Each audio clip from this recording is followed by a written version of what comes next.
మీకు నాతో ప్రాబ్లం ఉంటే మీకు నాతో ప్రాబ్లం ఉంటే టికెట్ ఇవ్వండి, ఇప్పుడే వెళ్తాను నేను ఇంటికి. నాకు వచ్చింది కోపము, డోర్ ధన్నాన్ని కొట్టేసి నేరుగా పోయి డ్రైవింగ్ సీట్లో కూర్చున్నా. మేడం ఎక్కే, నువ్వు ఎప్పుడు చూసినా పడుకుంటానే ఉంటావు, నీకు పని పాట ఏం లేదు, చెట్లకు నీళ్ళు పట్టవు, పని చేయవు, పడుకుంటానే ఉంటావు. 8 గంటల నుంచి నైట్ మార్నింగ్ 4 గంటల వరకు వెయిటింగ్ చేసిన. చెప్పండి, ఇదంతా పని కాదా? హాయ్ అండి, వెల్కమ్ బ్యాక్ టు ఈరోజు వ్లాగ్. సో మీరు చూసే ఉంటారు, ఇంకా తమ్నైల్ అయితే కనిపిస్తూనే ఉంటుంది మీకు. చాలా టార్చర్ పెట్టేస్తున్నారు మేడం ఒక 2-3 రోజుల నుంచి. అసలు ఏమైందిరా అంటే, నేను వచ్చేసి మొన్న పని మనిషితో నార్మల్గా పని మనిషిని డ్రాప్ చేసేటప్పుడు మాట్లాడా.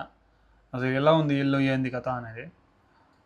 లోపల నాకు ఫుడ్ లేదు, అది లేదు, నాకు టీ చేసుకునేదాన్ని కూడా ఇవ్వదు, నేను ఏమైనా ప్రిపేర్ చేసుకున్నా నాకు చేసుకునేదాన్ని ఇవ్వదు, అది ఇది అని చెప్పేసి చాలా బాధపడింది. మళ్ళీ ఎందుకు చేసుకుంటున్నావు, ఆఫీస్ వాళ్ళకి ఫోన్ చేసి నువ్వు వెళ్ళిపోవచ్చు కదా, ఎంత బలవంతంగా చేయాల్సిన అవసరం ఏముంది అంటే, లేదు నేను చేసుకోవాలా, ఇంకా అయిపోయిందిలే 1 year, ఇంకొక 9 months వెళ్ళిపోతాను అని చెప్పింది.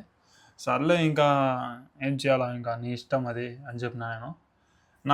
నాతో గొడవ ఎట్లా స్టార్ట్ అయిందిరా అంటే, నేను వచ్చినప్పటి నుంచి మధ్యలో విసుక్కునేది, నస పెట్టేది, సో అలా చాలా చేసినారు మేడం. అయినా కూడా నేను పెద్దోళ్ళు కదా, వాళ్ళంతే, వాళ్ళు వాగుతూ ఉంటారు, మనకు అంతగా పట్టించుకోలేదు నేను. మొన్న రీసెంట్గా నిన్న ఏమైందిరా అంటే, నిన్న వచ్చేసి మేడము కార్ స్టార్ట్ చేయమన్నారు మధ్యాహ్నం. మొన్న నైటు హోటల్కి వెళ్ళి వచ్చిన, 4 గంటలకు వచ్చిన రూమ్కి, పడుకున్న 12 గంటలు లేచిన, వంట చేసుకుంటా ఉన్నా, మేడం కాల్ చేసి బండి స్టార్ట్ చేయమన్నారు. పోయేసి బండి అయితే స్టార్ట్ చేసిన. ఎప్పుడు వచ్చినారో 1/2 hour తర్వాత వచ్చినారు. ఊరుకు ముందు ఫోన్ చేస్తారు, బండి స్టార్ట్ చేసుకున్నా, మళ్ళీ మేడం వచ్చినారని చెప్పేసి డోర్ తెరిస్తే చెట్లకు నీళ్ళు పట్టినావా అని అడిగినారు. పట్టినాను, మళ్ళీ ఎందుకు ఎండిపోయింది? ఇప్పుడు మీరే చెప్పండి, నిన్న సాయంత్రము 4 గంటలకి చెట్లకు నీళ్ళు పడితే రేపు మధ్యాహ్నం 12 గంటలకి 2 గంటలకి ఎండిపోయి ఉంటుందా, లేదా నీళ్ళుగా ఉంటుందా? మీరే చెప్పండి. నిన్న సాయంత్రం పట్టింది, ఇప్పుడు ఎట్లా నీళ్ళుగా ఉంటుంది చెప్పండి మీరే.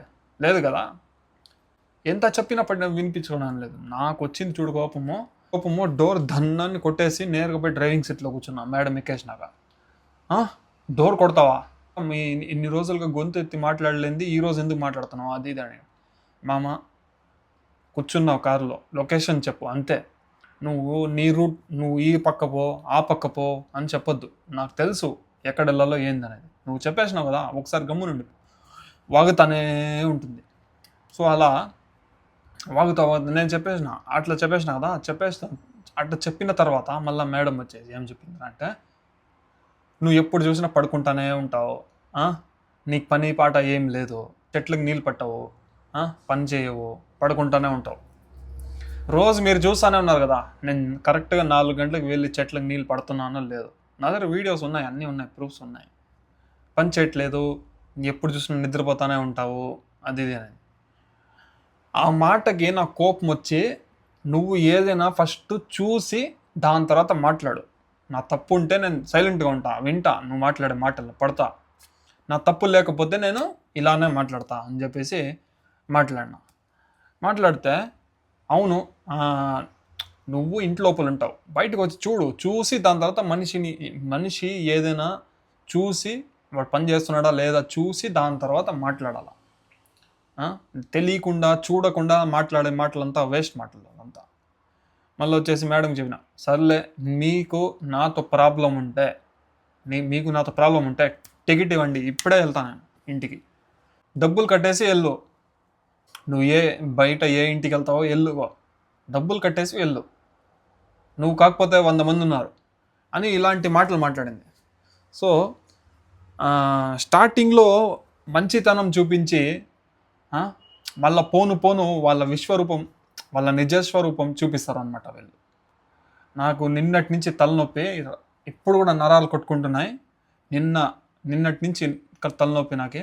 ఇప్పుడు కూడా డ్యూటీకి పోయేసి ఇప్పుడే వచ్చి స్నానం చేసుకొని మాట్లాడుతున్నా మీతో. రాత్రి మీరు చూసి ఉంటారు, నేను మార్నింగ్ ఎయిర్పోర్ట్ డ్యూటీ కూడా వెళ్ళాను, అది కూడా చిన్న క్లిప్ అయితే పెడతాను చూడండి. అంత నైట్ చూడు, వర్క్ చేయట్లేదు అని అంటుంది మేడం.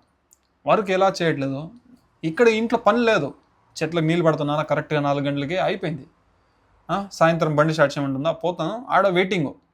మొన్న మ్యారేజ్కి వెళ్ళాను, రాత్రి 8 గంటలు డ్రాప్ చేశాను. 4 గంటల వరకు, 8 గంటల నుంచి నైట్ మార్నింగ్ 4 గంటల వరకు వెయిటింగ్ చేసిన.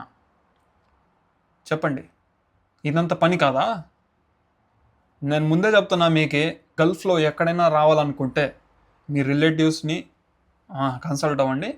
వాళ్ళు మంచి ఇల్లు నువ్వు చేసుకోవచ్చు అని చెప్తేనే వెళ్ళండి. లేదంటే బెస్ట్ ఆప్షన్ ఏంద్రా అంటే బయట వీసాకి వెళ్ళిపోండి, కంపెనీ వీసాకి వెళ్ళిపోండి. 8 hours డ్యూటీ చేసుకున్నామా, దాని తర్వాత మన పని మనం ఎక్కడ తిరుక్కున్నా ఎవడు అడిగేవాడు లేడు.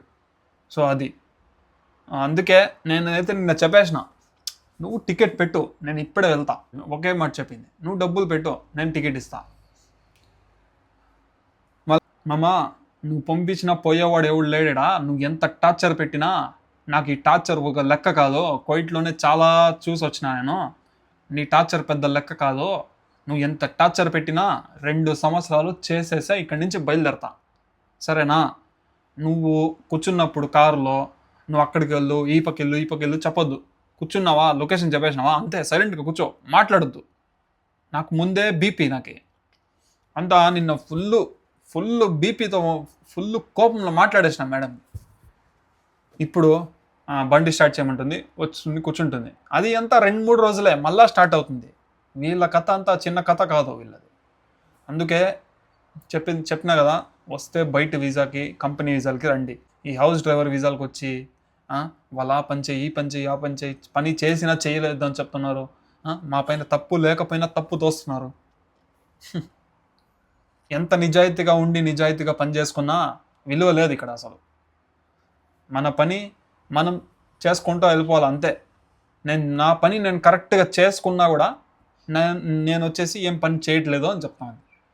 సో అది మొత్తానికి నేనైతే ఇండియాకి వచ్చేద్దాం అనుకున్నా, నిజంగా ఇండియాకి వచ్చేద్దాం అనుకున్నా టికెట్ ఇచ్చేస్తే.